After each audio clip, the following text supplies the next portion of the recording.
Hi friends, ఎలా ఉన్నారు?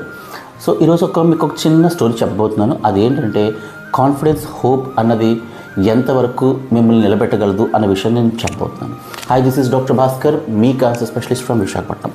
So నా సీనియర్ ఒకరు ఉండేవారండి, నా ఎండి చదువుతున్నప్పుడు ఆర్మీ హాస్పిటల్లో ఢిల్లీలో. సో ఆయన అంటే అందరికీ చాలా ఇష్టం, because is a nice person, బాగా నేర్పిస్తారు, చేస్తారు అంతా.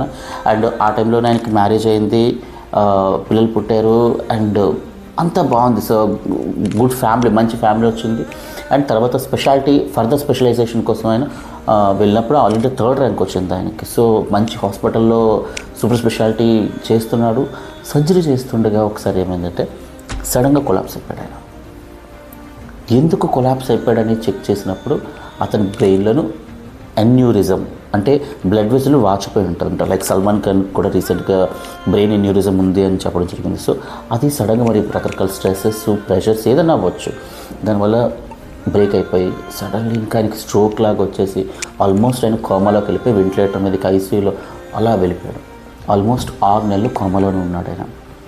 ఉన్న తర్వాత ఇంకా ఆబ్వియస్లీ ఇంకా పేరెంట్స్ వచ్చి వైఫ్ని డైవోర్స్ తీసుకెళ్ళిపోయారు. కిడ్స్ దూరం అయిపోయారు. ఇంకా ఆయన జాబు ఇంకా ఏమీ లేదు, ఇంకా అంత దూరం శూన్యం అయిపోయింది. ఎక్సెప్ట్ వాళ్ళ మదరు ఉండడం తప్ప ఇంకేమీ లేదు ఆయనకి. సో ఇటువంటి సిచ్యువేషన్లో ఆయన బాధపడలేదు. కోమా నుంచి కొద్దిగా కాన్షియస్ వచ్చిన తర్వాత ఇవన్నీ జరిగినాయి, కానీ ఆయన బాధపడలేదు.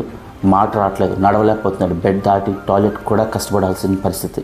అలాంటి పర్సన్ తన కాన్ఫిడెన్స్, హోప్ తోటి మళ్ళీ నార్మల్ అవ్వడానికి ట్రై చేసి ఆల్మోస్ట్ 2 years ఆయన ఫేస్బుక్, వాట్సాప్ ఏది ఇంకా పనిచేయాలనుకుంటాం, మేము అంత కాంటాక్ట్ అవుదాం అనుకున్నా కూడా. సో తర్వాత 2 years తర్వాత సడన్గా ఒక రోజు నాకు తెలిసింది ఒక సీనియర్ ద్వారా. అప్పుడు ఫోన్ నెంబర్ తీసుకొని మాట్లాడాను. చాలా హ్యాపీ అనిపించింది. ఆయన మళ్ళీ మాట్లాడగలుగుతున్నారు, ఆయన పని ఆయన చేసుకోగలుగుతున్నారు. అండ్ హాస్పిటల్లో జాయిన్ అయ్యి మళ్ళీ ఒక డాక్టర్గా తను ఆయన ప్రూవ్ చేసుకుంటున్నాడు. సో ఒక హ్యూమన్గా, ఒక డాక్టర్గా ఆయన మళ్ళీ నార్మల్ అవ్వడం నాకు చాలా హ్యాపీ అనిపించింది. సో ఏదైతే దూరం అయిపోయిందో అన్నీ మనం చాలా చిన్న చిన్న వాటికే చాలా కష్టాలు పడుతున్నట్టు అనుకుంటాం, కానీ ఆయనతో పోలిస్తే మన కష్టాలు చాలా చిన్నవి. కాబట్టి ఇటువంటి సిచ్యువేషన్స్ మీలో ఎవరికైనా ఉందండి, కమెంట్ బాక్స్లో చెప్పండి. సో ప్రతి ఒక్కరూ ఒక ఇన్స్పైరింగ్ స్టోరీ ఉంటుంది. మీ ఇన్స్పైరింగ్ స్టోరీ ఏంటో నాకు తెలియజేయండి. Okay, bye.